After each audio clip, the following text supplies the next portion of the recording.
Amados, boa noite, final de domingo, marido feliz que o Palmeiras ganhou, e nós estamos aqui, na nossa família espiritual linda, para falar das coisas de Jesus.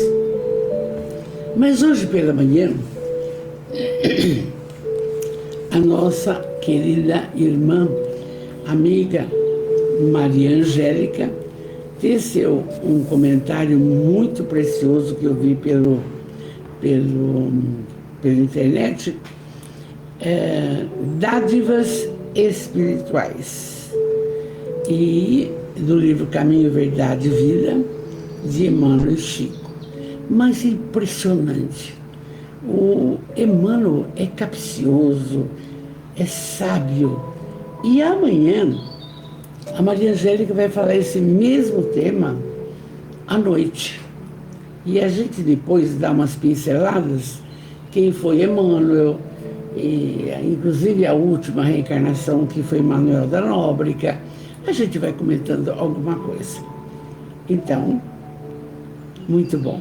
E hoje nós vamos ver do livro Trigo de Deus, já a lição 14ª, a paciência de Jesus.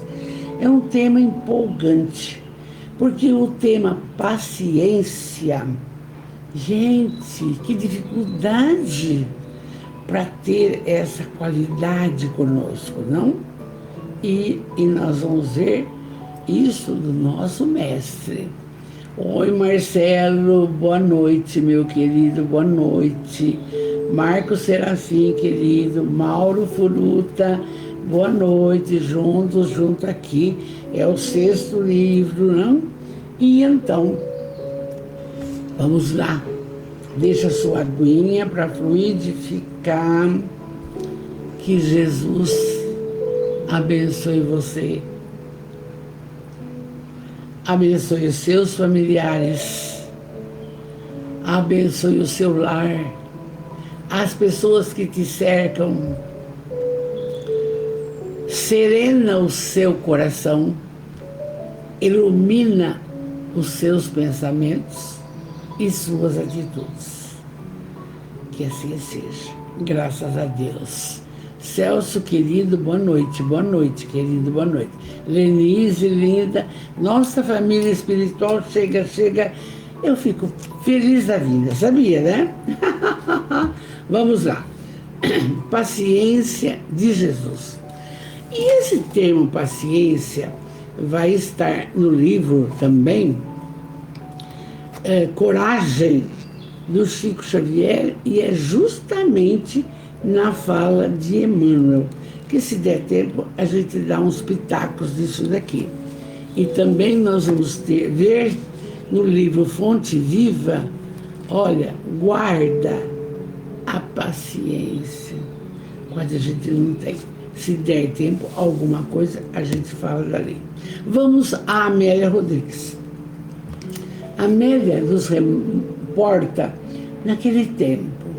Mas você veja comigo, se muitas vezes nós não temos a paciência nesse...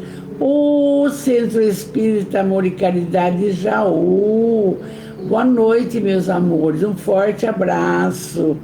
Olha, nós estamos já no 6º livro da Amélia. Obrigado, gratidão. Se nós, por coisa mínima, não temos paciência, ou é um cachorro que late, ou que a empregada deixa o arroz salgado, ou uma plantinha começa a morrer. Então você veja bem, ou uma conversa entre duas pessoas, falta paciência nesse diálogo. Agora você calcula, você pensa comigo, os 3 anos do missionato de Jesus, que era para acudir leprosos, viúvas, crianças abandonadas, que era para acudir pessoas obsediadas. Veja bem, Como que esse homem, que esse ser luminoso tinha um coração sereno, um olhar amoroso e essa paciência para com todos. Vamos aqui o que a Amélia fala. E era um período difícil aquela época também. A usurpação do poder político abrir espaço para as arbitrariedades e abusos de toda ordem. Desde que o mundo é mundo. Essas colocações políticas, sempre, provocam essas arbitrariedades, essas coisas contrárias à razão, contrárias à verdade. Sempre foi assim, provocando um abuso absoluto. Eu não posso falar, nem vou falar, mas analisa, Brasil. Linda essa terra, coração do mundo, a pátria do Evangelho, analisa, não? Como que é difícil. E você, da nossa família, um grãozinho de areia nesse contexto tem que trabalhar a tolerância para com essa confusão. E a Amélia continua. A famigerada águia romana sobrevoava o cadáver dos povos dominados, espraiando o ceticismo e o horror por onde se encontrava. O poder bélico romano não tinha jeito. Tudo, quem mandava eram os romanos, os poderosos, entende? Arbitrários, tinha que pagar impostos. Se não pagasse, perdia a casa.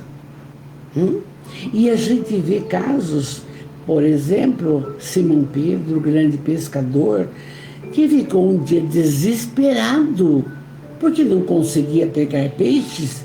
Mas para que tanto peixe? Para vender, para pagar impostos da sua casa. E aí ele está desesperado quando o Messias aparece andando na praia e fala, joga a rede daquele lado. Mas não adianta, mestre, não adianta. Jogue.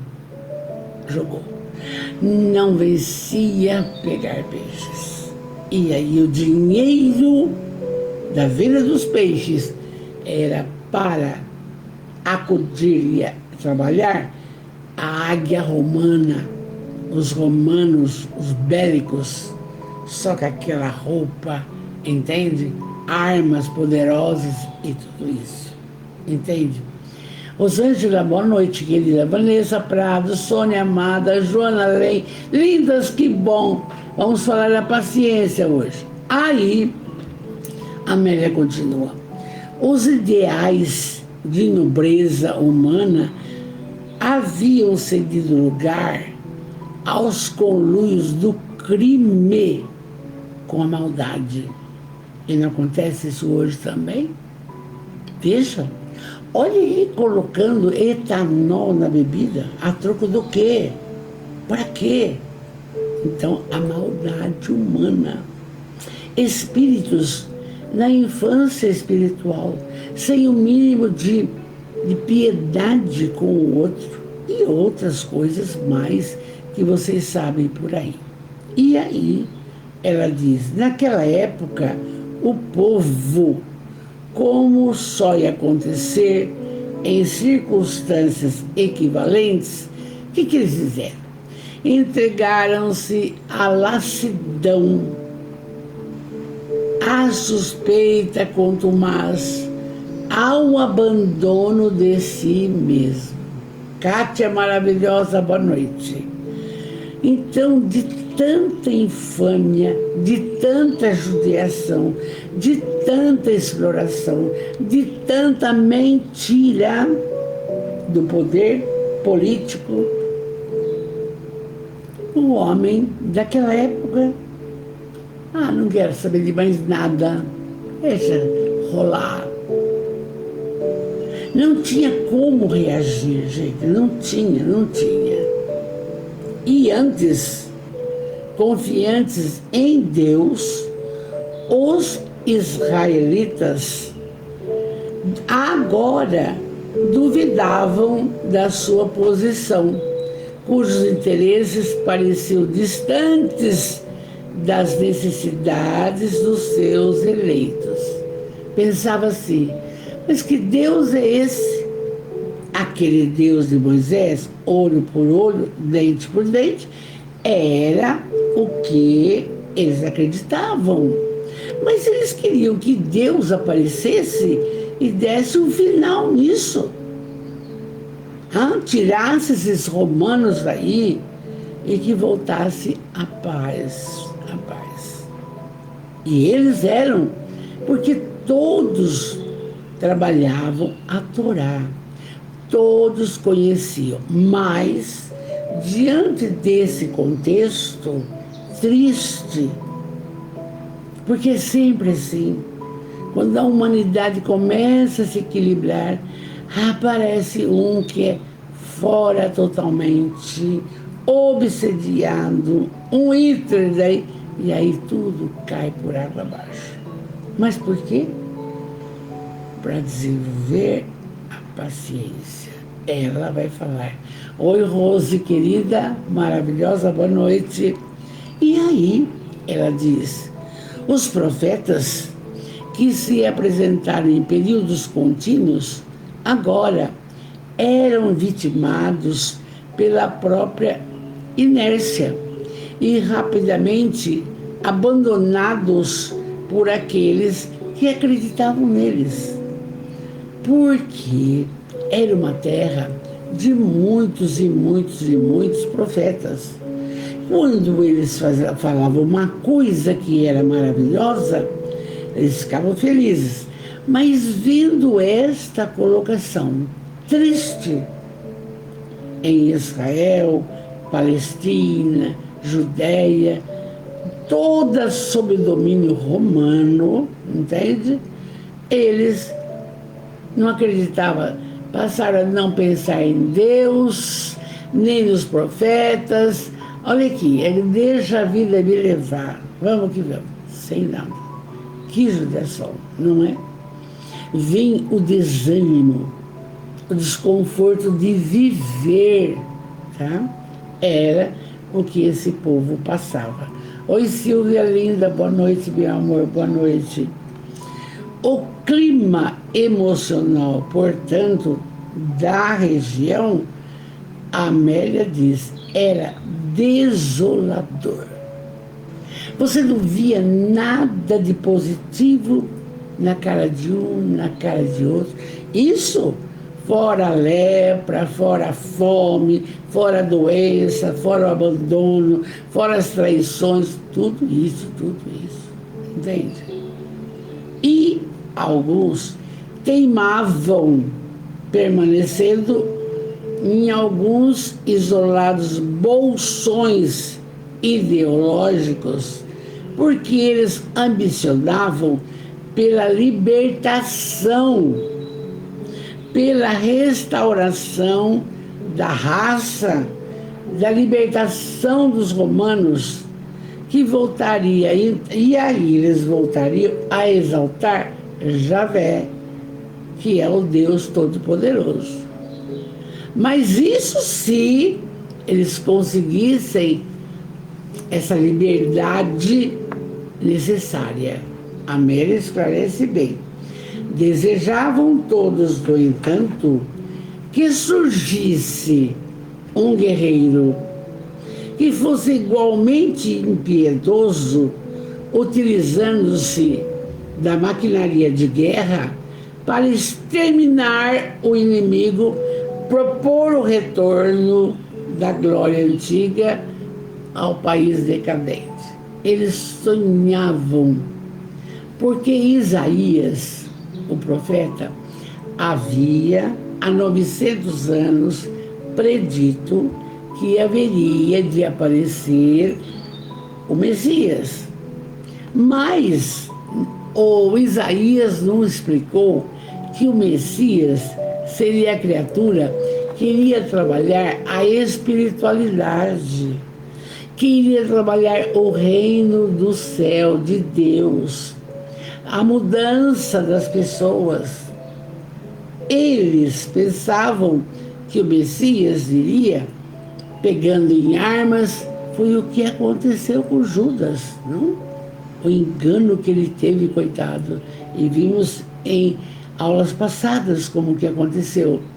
Então, era isso que eles esperavam. E achavam assim, isso dando certo, volta a paz aqui na nossa terra. E aí, a suspeição predominava no relacionamento humano. Ninguém acreditava um no outro. A traição constituía um fenômeno necessário à sobrevivência pessoal e social. Não podia, naquela época, ninguém acreditar em ninguém. E, às vezes, quando uma pessoa ia se dando bem, ia começando a melhorar, etc., já aparecia um que conseguia trair a sua confiança, fazendo perder as coisas e etc. Que ambiente horrível daquela época. Ana Maria linda, boa noite, boa noite. Ah, tá aqui, o Celso já colocou, Isaías 9.4. É isso aí. Sabe, Celso, é bom você dar o espetáculo, a vida do Messias, tá certo. Então, aí, em tal situação, apareceu a figura ímpar de Jesus, abrindo os braços à solidariedade fraternal, acenando com perspectivas de um futuro iluminado para todos.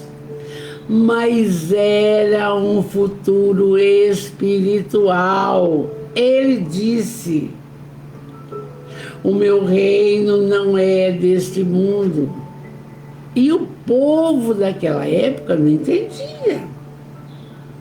Queria o Messias da cabeça deles, não como veio Jesus aqui, que era solidário com todos. Não tinha traição, não tinha mentira, não tinha roubalheira. Era aquela criatura doce, entendeu?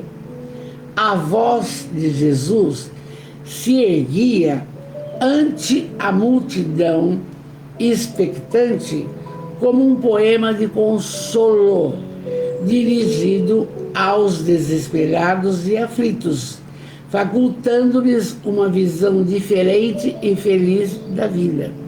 Claro, bem-aventurados, mansos e pacíficos, porque herdarão o céu. Então, era um alento. Cada palavra de Jesus, eles esqueciam de romano, esqueciam de ter que pagar aquilo, esqueciam de traição, tentavam fazer uma melhora, entende? E aí, oi Marta, boa noite, linda. E aí, os discursos de Jesus estavam nos temas do cotidiano, nas coisas simples e nas ocorrências de cada hora. Lembra do óbolo da viúva? Que aquela senhoria foi colocar lá no gasofilácio, ela tinha só 2 moedinhas. Então, coisas do cotidiano Jesus falava, entende? Simples, os discursos dele é simples. Muito bem lembrado, Celso. Os judeus desejavam o Messias como líder político-militar, descendente de Davi, e não era nada disso, não é amor. Então, Jesus falava das coisas simples, das coisas doces, das ocorrências daquela hora, coisa que a gente precisa ouvir. Como você está, a sua casa está bonita, a sua horta está linda, os frutos maravilhosos, coisa que você quer ouvir, entende? Não aquela loucura. Por essas razões, passou Jesus a chamar a atenção. Porque quando uma pessoa fala de coisa boa, mesmo hoje, entendeu? Aquela que reclama, você não quer nem ficar perto. Aquela que critica, nunca tá bom, você também não quer ficar perto. Mas de repente você encontra uma pessoa, nossa, que bom, olha, você está estudando, lendo Espiritismo, você viu que bom na sua casa? Você viu como melhorou? Você viu cada assunto importante? Então aquilo é agradável, então ficamos próximos. E era assim. Os discursos de Jesus eram as coisas do dia a dia. Nenhuma ovelha minha será perdida. Olha, quando perguntaram para ele, e se uma ovelha nenhuma vai atrás? Se ele não vai, o cachorro vai. E para nós, a dor vai. Então, gente, dessas coisas ele falava com soluções fáceis, maravilhosas. E por isso que ele, onde ele parava, havia multidão de pessoas querendo ouvi-lo, sem ele prometer nada. Nunca ele prometeu que ia libertar o povo, nunca, nada disso. Muito bem. Em poucas semanas, tornara-se Jesus e as suas prosas assunto de todas as conversações, notório em todos os meios e comentado sob os ângulos e a ótica daqueles que se afeiçoavam aos temas em voga. Então ele corria a notícia de boca em boca quem era esse homem, falando além, inclusive, das curas, 10 leprosos, da cura do cego de Jericó, do paralítico de Cafarnaum, e nas bodas de Caná, que foi a primeira coisa que ele fez, transformando a água em vinho também. Tudo isso era falado de boca em boca. Então, ela continua assim. Ela quer contar um caso agora. Era uma aragem refrescante na ardência do sofrimento. Então, Jesus, no meio daquela confusão toda, era aquele ar fresco, aquela delícia acalmando tudo. E quando eu digo que nós temos que nos conectar com Jesus, haja o que houver, muitos, a dona Vanderlei está gaga, ela só pensa nisso. Não é. É que se você não se conecta com ele, mas onde você vai parar? Com quem? Porque Deus, que é Deus, a inteligência suprema. Você vê Deus? Não. Você sente.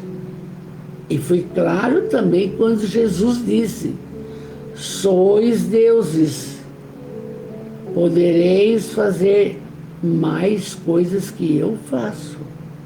Então você percebe que é difícil para o ser humano, se fizer uma pergunta, por exemplo, na 25 de março em São Paulo, você acredita em Deus? Eu não, nunca vi. Eu tenho visto. Você acredita em Jesus? Eu não. Será que existiu? O povo está desconectado dele. E é por isso que sofre. Então aqui já está falando. Era uma aragem fresca, uma delícia que chegava. Mais do que uma esperança, era um alento que chegou para aquele povo. E esse alento, meus amores, é o nosso trabalho com essas obras da Amélia e Divaldo. Porque, a bem da verdade, quase poucos falam e se conectam. Nós temos uma linda família espiritual conosco.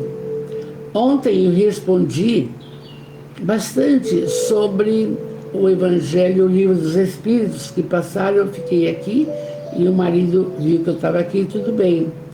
Porque você vai vendo que o mecanismo maior para que tenhamos um pouco mais de felicidade e de força de vontade para continuar trabalhando, vivendo, é a religiosidade, é ter Jesus, a conexão, esse entendimento, porque ele não veio de brincadeira, tá? E aí ela continua, Amélia, esperança com ele apareceu. A própria natureza parecia haver-se alterado, tornando-se mais bela e calma. Ela que é romântica. Por onde ele passava, um vigor novo estabelecia metas elevadas nas mentes e nos corações. E eu te falo, quando eu começo a nossa prosa, eu sou de um jeito. Quando eu termino a nossa prosa, eu quero chorar.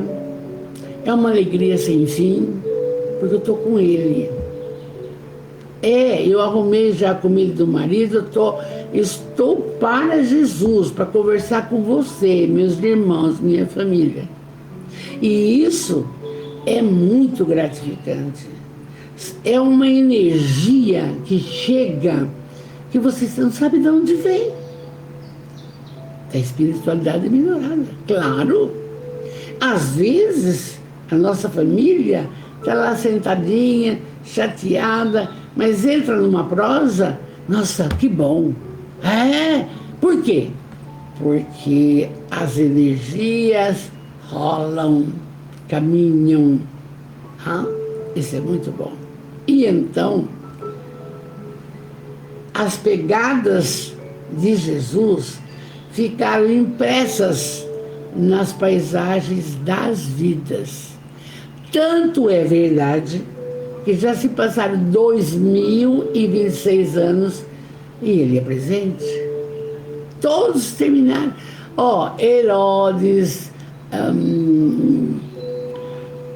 Herodes Antipas, Nero, não sei quem, acabaram. Ninguém fala mais nada. E Jesus, é o nosso mestre, modelo e guia. Oi, filha, boa noite, querida, boa noite. Lisa Antonelli, boa noite, amor, boa noite. Então, vocês vão percebendo que energia é essa? Que energia é essa que nos impulsiona? Porque às vezes eu fico pensando, eu penso comigo, coitado desse pessoal ficar escutando 1 hora, mas não adianta. Essa 1 hora você está com ele. Você, o espírito protetor, está com você, ouvindo também disso daqui que a Amélia e o Divaldo fizeram. Isso é gratificante, isso é fortalecedor. Até as dores você esquece.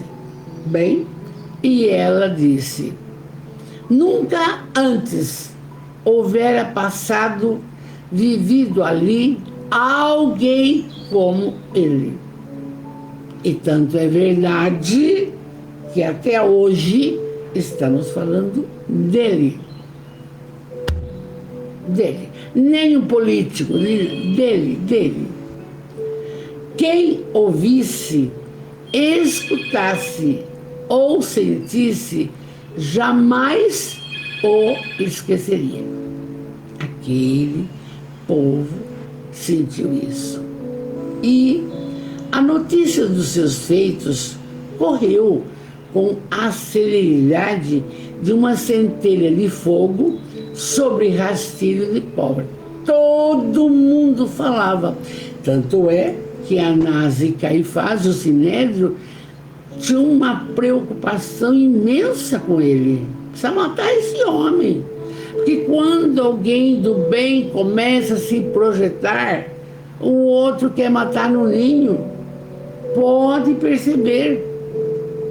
Quando alguém, ou no campo educacional, ou no campo político, ou no campo social, quando alguém começa, o outro dá um jeito de destruir. Precisa. É assim, funciona assim. E aí, então, a sede de apoio leva o necessitado a uma busca incessante. Como todos eram necessitadíssimos, foram à busca de Jesus, foram à busca dele. A ausência da paz, tomada de consciência das ações passadas e do que pode ser feito em favor da sua aquisição. Então, o indivíduo sofria porque, além de tudo que era do comum da época, ele também trazia de vidas passadas muitas tristezas, muitas colocações a serem resgatadas, entende? Lei da reencarnação. Como hoje também. Mas está tudo ótimo, mas não está, mas estou com a dor no joelho, que não tem jeito. Está tudo ótimo, tá, mas eu devo tal coisa. Fulano. Mas escuta uma coisa. Aqui é plano de expiação de provas, passando para a regeneração. Agora, para suportar a dor, a tristeza, vai ter que ter o que nós estamos vendo, a paciência. Ô Elisete Braga, linda, Cleuzinha, linda. Veja bem, então vamos lá. Assim, os sofredores que se multiplicavam em grande número acorriam em busca de solução para os problemas que os afligiam. Claro, claro. Zaqueu não subiu no sicômoro, escutou falar, olha, ele vai passar ali, ele era muito baixinho, ele não era um necessitado porque tinha, Então o que ele? Quero conhecer esse homem. Subiu.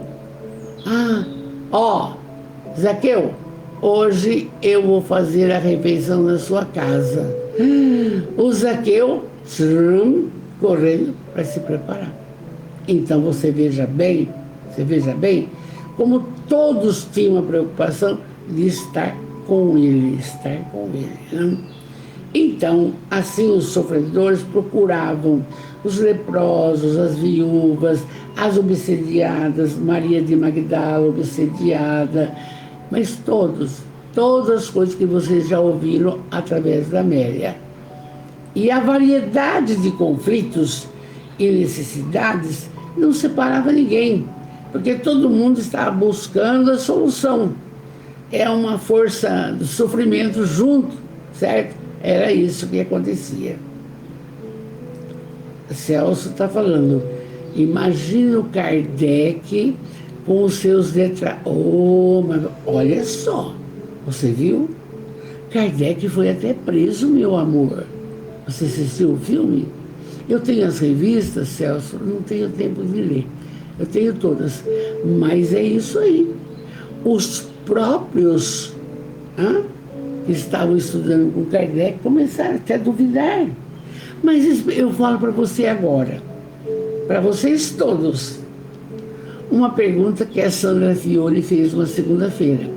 Quais são os inimigos do Espiritismo? Não é o católico, não é o evangélico, não é o budista, não é o Hare Krishna. Sabe quem é? O próprio espírita, que não segue a fidelidade espírita. que começa a fazer as coisas cobrando, dá de graça o que de graça, não tem que cobrar nada. Muitos espíritas vêm com capacidade de cura, mas começa a cobrar, o que acontece? Perde a capacidade. É o próprio espírita que atrapalha a doutrina. Por quê? Porque é vaidoso, porque é egoísta, né? Porque tem orgulho, eu sou melhor. Não é nada. Por que não segue o Chico Xavier? Eu estou pensando em fazer 10 minutos com o Chico Xavier para contar os casos dele bem bonitinho, entendeu? Esse homem não podemos esquecer. Por quê? 450 obras, e ele está escrevendo o livro, acho que foi há 2000 anos, e ele disse para o Emmanuel, eu fico aqui de noite no porão, sozinho, né? Não, pode deixar, eu vou te ajudar. Sabe o que o Emmanuel fez? Um sapo. Mas um sapo, sim, um sapo. Quando terminou de escrever o livro, há 2000 anos, o sapo sumiu. Mas olha, por isso que precisamos lembrar do Chico. Estou cortando um pouquinho a prosa. Porque uma criatura, o Milima, conheci, visitei 2 vezes, o Milima, médium,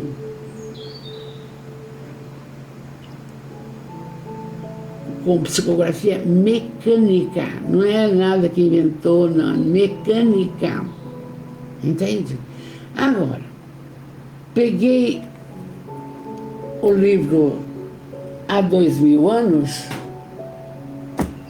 e, para minha alegria, eu li na contracapa que em 2004, indo e voltando para Guaratinguetá, onde mora minha filha, eu li pela 2ª vez, escrevi na contracapa.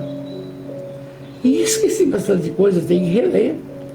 Mas olha, então, o Chico, gente, um menino, um homem que fez 2º, 3º ano primário com aquela literatura, com aquelas obras, com aquele potencial, com o Emmanuel na cabeça. Cara, vamos em frente. É bonito demais, né? É bonito demais. O Celso disse que chorou quando leu há 2000 anos. Claro, né, Celso? A Lívia, né? Vamos em frente. Então, a gente coloca essas coisas no meio, por quê? Para você também buscar isso, buscar essas leituras. Eu peguei ontem esse livro aqui, ó. Eu peguei ontem esse livro da minha biblioteca, A Casa do Caminho e os Primeiros Cristãos.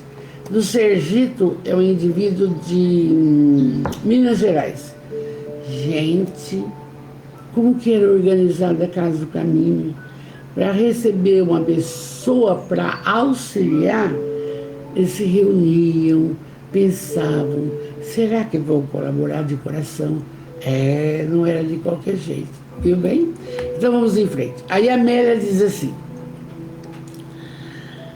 desse modo narra Mateus, e eu fui lá no Novo Testamento, mas no Novo Testamento está só diversas curas, é de pouquinha coisa. E aí então ela tirou de lá.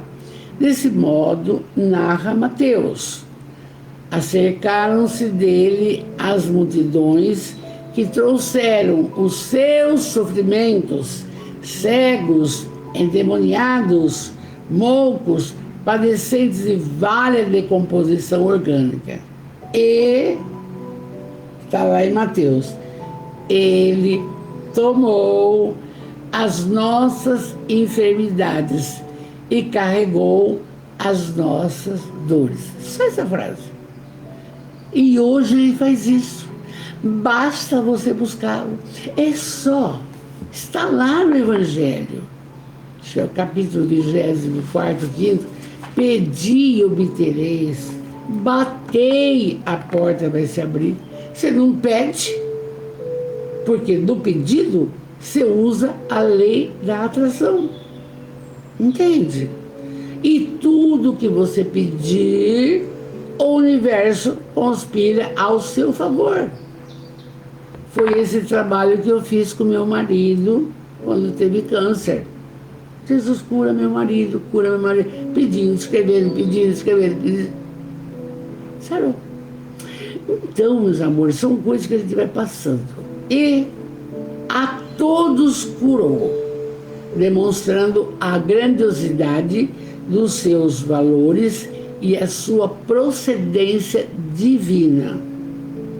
Pode falar o que quiser, ele é filho de Deus. Ele é o Cristo. Sempre repetirão cenas de tal quilate. Agora é que vem sobre o tema da noite. A paciência de Jesus propiciava uma visão mais profunda do que a superficialidade daquelas dores que eram decorrentes de causas mais graves, porquanto centradas no comportamento anterior das existências passadas. Jesus entendia, entendeu? Que as pessoas estavam, por exemplo, que estavam tendo um processo sério de lepra. O que ela fez em outra vida para acontecer isso? Usou mal o seu físico, estragou famílias, traiu o marido. Tem que ficar com doença mesmo. Por quê? Aquilo que você semear, você vai colher. Tudo se encaixa na doutrina espírita, com seriedade. Então, Jesus tinha paciência, porque não era só o problema atual, agora. Não é só agora. Ele sabia que aquela mazela, aquela viuvez, aquela criança abandonada, se ela foi abandonada, pensa comigo na lei. Em outras vidas ela abandonou alguém, entende? E tem que passar pelo crivo. Nós não pensamos assim. Nós pensamos diferente, vai que vai, não. Então Jesus já sabia da procedência espiritual. E sempre essas cenas iriam se repetir. A paciência dele era tão grande que ele conseguia tratar as dores. Agora uma pergunta, mas ele curou todos? Não. Ele curou aquele que quis ser curado. Porque ele falava, que queres que eu faça? Que eu veja. Então veja. Que queres que eu faça? Que eu ande. Então ande. Você vê que era uma coisa que a criatura tinha que querer. E o mesmo conosco hoje. Se você quer uma melhora, se você quer a saúde da família, você tem que querer isso, trabalhar isso, vivenciar isso, orar para isso, confiar nisso. E não ficar na expectativa que o seu anjo da guarda, que Jesus, que Deus vai dar conta, vai fazer. Não vai. Você tem que querer. É duro falar isso para nós, né? Muito bem. Então, aí a Amélia continua. Jesus, lembra bem, Jesus sabia que todos estavam passando por aquelas provas, já um resgate de vidas passadas. E você? Quando você vê na rua um andarilho, todo torto, tudo isso, será que Deus é mau? Não, ele é soberanamente bom e justo. Esse tortinho foi alguém que lesou alguém e precisa passar por isso. Porque o que se semear, vou repetir, vai ter que colher. Senão não tem evolução do espírito. Não tem, não tem. O cuidado com isso que é importante, gente. A gente que trabalha com crianças, então, uma criança surta na classe, chuta a mesa, faz o que, 7 anos. Espera um pouco. Não põe a mão. Tá. Dona Vanderlei, o que faz? Calma. Chama. Vem cá. O que aconteceu? Não sei. Por que você está fazendo isso? Eu não sei. Quer dizer, ela está sob o assédio das sombras. Muito bem, mas não parou aí. Ah, tá. É um tal de fazer Pai Nosso lá de montão. Muito bem. O que faz seu pai? Não, meu pai veio trazer de carro. E sua mãe? A minha mãe foi embora para São Paulo, porque minha tia abriu uma loja e o juiz tirou nós da minha mãe e ficou com meu pai. Ela está cheia de problemas, tá vendo? Ela está cheia de problemas. Com 7 anos de ausência da mãe. Já de 10, eu chamei, vem cá. Agrada a sua irmã. A de 10, tudo bem. O pai está ótimo. Entende? Então, eu digo para os trabalhadores nossos, vocês não estão trabalhando só com o físico de crianças. Vocês estão trabalhando com espíritos em evolução. E dá a sua contrapartida. Nem que você não entende, dá a sua contrapartida. Paciência. Aqui, vamos em frente. E aí, as criaturas desejavam libertar-se do fardo. Do fardo que estava ali. Não do jugo moral. Quer dizer, a moral deixa. Vocês viram em prosas passadas? A prosa da mulher adúltera com Jesus, e ela vai trabalhar na casa do caminho. E o cara que acabou com a vida dela, não o marido, o namorado, o amante, 10 anos, fez tudo, virou um leproso. Vai pedir ajuda para quem? Simão Pedro. Jesus já tinha partido. Muito bem. Simão Pedro vai. O que você quer que eu faça? Eu quero sarar. Ah, vamos. E o povo achando ruim, porque ele fez isso. E agora? Não, agora eu quero trabalhar aqui. E encontra a mulher. Me perdoa. Já te perdoei. Segue seu trabalho. Então, são coisas que a Amélia conta e a gente fala, mas que lindo, ainda bem, não é? Então, está aí. Tampouco, a transformação moral eles não ligavam. Ignorando a lei dos renascimentos, a reencarnação, não sabiam entender a causa dos sofrimentos.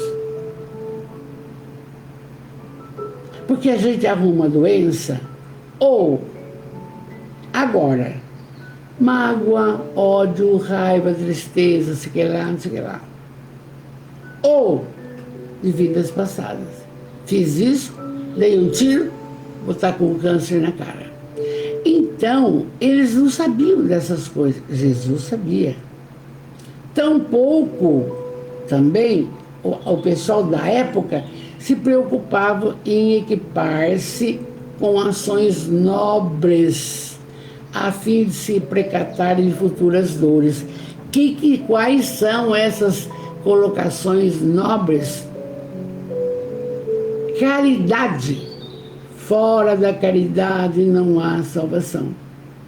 Quando você se dispõe a enxugar a lágrima do outro, você esquece de chorar. Por que ninguém fala isso para nós? A gente fala. E sempre, viu? E sempre. Não só nas nossas provas, que faz uns 6 anos que eu faço. Não. Todos os locais por onde eu passo, trabalho, professora, diretora, sei lá o quê. Todos, eu falo. Por quê? Porque precisa saber disso. Você precisa sair do comodismo. ajudar a descascar batata na casa da sopa, levar uma roupa limpa que você ganhou por aí, porque 119 pessoas tomaram banho na casa da sopa. Sabonete, cheiroso, shampoo, tarará, sai limpinho, tá? Por quê?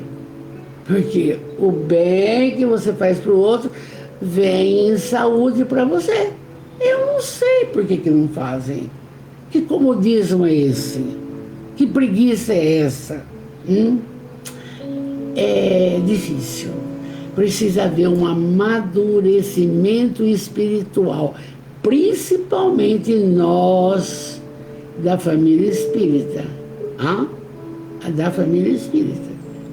A preocupação é séria. Vamos em frente.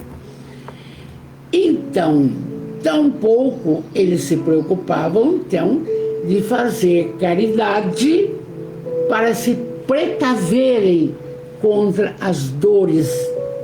E quanto mais você pratica a caridade, mais você é amparado espiritualmente. Não adianta eu ficar aqui só estudando ou só tentando fazer um livro também, ou não. Eu preciso ter atitude. E começa em casa. Atitude em casa.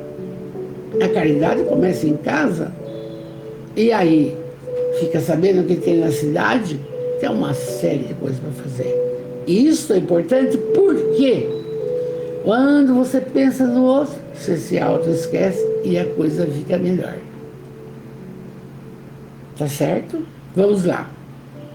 Essa era a pressa pela liberdade que não sabiam preservar e pela saúde que não entendiam como manter.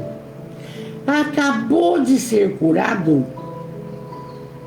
se eu não me engano, o paralítico de Cafarnaum, quando ele acabou de sarar, ele foi comemorar num, entre aspas, boteco.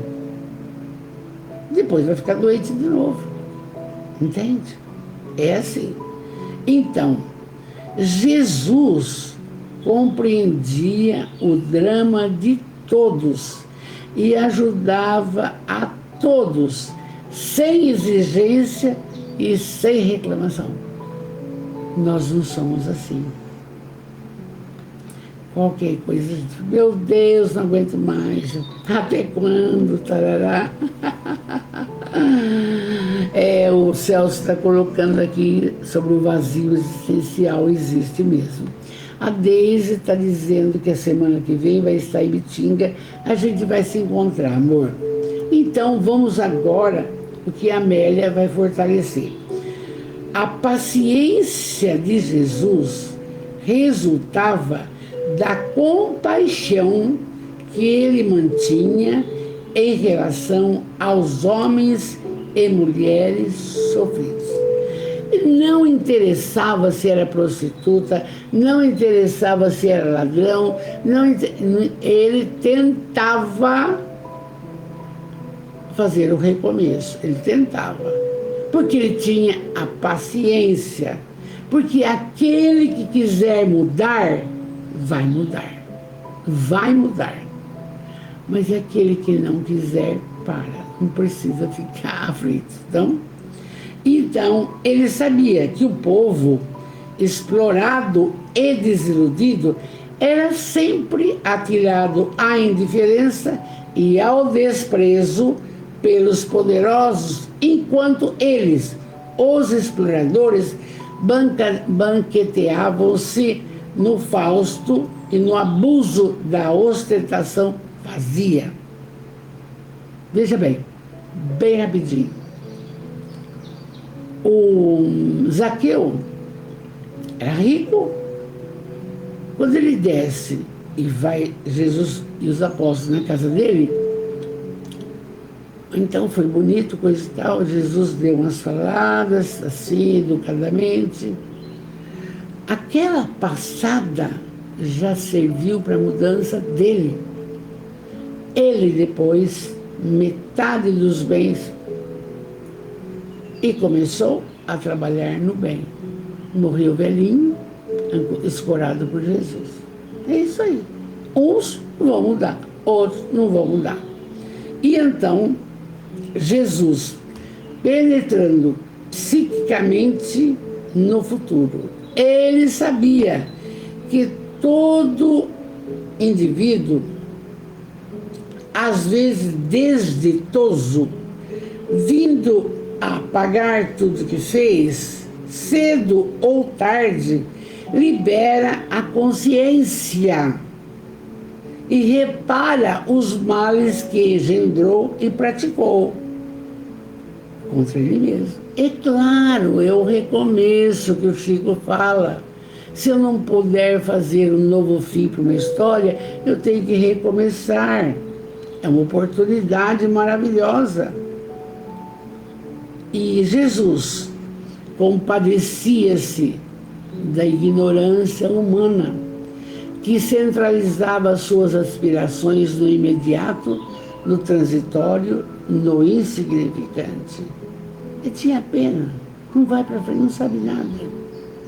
E na condição de mestre, ele veio, para nós, a Amélia puxando a nossa orelha, ele veio para despertar as mentes para realidades mais transcendentes, portanto, que são legítimas até então desconhecidas. Quer dizer, mestre, desculpa, ele jogou a semente. Ele está falando. Ele disse, eu vos enviarei o Consolador. O Espiritismo é super esclarecedor. Não tem. Você pega o livro dos Espíritos, não tem. Mas quer aprender? Quer fazer? Paciente. Amava com ternura as multidões e concedia-lhe o tempo necessário para o amadurecimento do raciocínio e a captação de ideias do bem. Ele tinha paciência com as criaturas. Está demorando um pouco para aprender? Espera um pouco, dá licença. Vai dar certo. Normalmente, nós queremos uma coisa pronta. Sandra, amada, boa noite, querida. Boa noite, Sandra, querida. Depois quero falar com você, linda. Então, Jesus era paciente, amava com ternura, mas não as multidões. E dava o tempo necessário para o amadurecimento do raciocínio, para ver se a criatura mudava. Todo o seu ministério transcorreu, pois, como lição de paciente amor, ensejando aqueles que o buscavam a recuperação orgânica, primeiro, mas depois a oportunidade de identificar os objetivos relevantes essenciais, que é rumando para a imortalidade. Nunca a gente gosta de pensar assim, mas é a grande realidade. Semear, semear, servir, servir, para sermos acolhidos, igual foi a irmã Rosália em 1800 e pouco, que uma pessoa veio recebê-la quando ela desencarnou. E era quem? Aquela que ela levava a cestinha básica na França, para ela, aquela pobre. Não? Então, esse texto, a compaixão de Jesus é um apelo à ação de socorro, à dor, conforme esta se apresenta. E a sua paciência é convite sem palavras, para que o amor se espraie, aguardando o desenvolvimento ético moral dos seres. na elucidação dos seus desafios, como na solução de tudo. Então, nos dizer aqui da Amélia, para nos ressaltar, para nos lembrar da paciência de Jesus, essa força, essa capacidade grande, Emmanuel, no livro Coragem, diz assim, para nós, capacitemo-nos de que entre agredir e suportar, o equilíbrio e a força de espírito residem com a paciência sempre capaz de aguentar e compreender, servir, e recomeçar incessantemente o trabalho do bem nas bases do amor, que a vida permaneça, sem qualquer solução de continuidade em luminosa e constante ascensão. Emmanuel fala isso, lindo de morrer, mas um trechinho pequenininho dele aqui. Paulo falou o seguinte, Paulo de Tarso: por que necessitais de paciência? Para que, depois de haverdes feito a vontade de Deus, possais alcançar a promessa divina. Então, essa lição foi um convite enorme para que tenhamos paciência com todas as coisas que nos ocorrem. Entende? Porque nós ficamos bravos por pouca coisa, magoamos por pouca coisa. Não pode, não pode. Pensa nisso. Muito bem? Que bonito, não? Vamos orar. Deus, de amor e bondade, Jesus, o mestre, o médico, o amigo. Espíritos protetores de toda a nossa família espiritual, de todos que estão conosco, de todos que irão depois ver essa prosa. Benfeitores espirituais amados, sempre obrigado por tudo que nos tem concedido, o dom da vida, essa reencarnação, a família, o lar, as pessoas que nos cercam. Obrigado, obrigado. Mas nesse instante, você reflete, pense em você. O que você gostaria de modificar? O que você gostaria que desse uma ajeitada melhor? Pense e peça. Peça enquanto oramos. Pai de infinito amor, santificado seja o seu nome. Venha a nós o teu reino de luz, de paz, de harmonia. Seja feita sempre a tua vontade, assim na terra como nas dimensões espirituais. Pai, o pão nosso de cada dia nos dai hoje, mas dai-nos o pão da alma e não nos deixeis cair nas malhas da materialidade. Livrai-nos do orgulho, da vaidade, do egoísmo, porque o Senhor pode. Livrai-nos, que assim seja. Amados, uma linda noite com Jesus, uma semana de muita paciência com tudo. E até a semana que vem. Obrigado, Jesus. Obrigado, Jesus. Obrigado, Jesus. Obrigado a esses amados que estão conosco, que possamos desenvolver mais a paciência. Eu falo para mim também. Muita paz. Meu carinho, meu beijo, meu amor. Fiquem com Deus.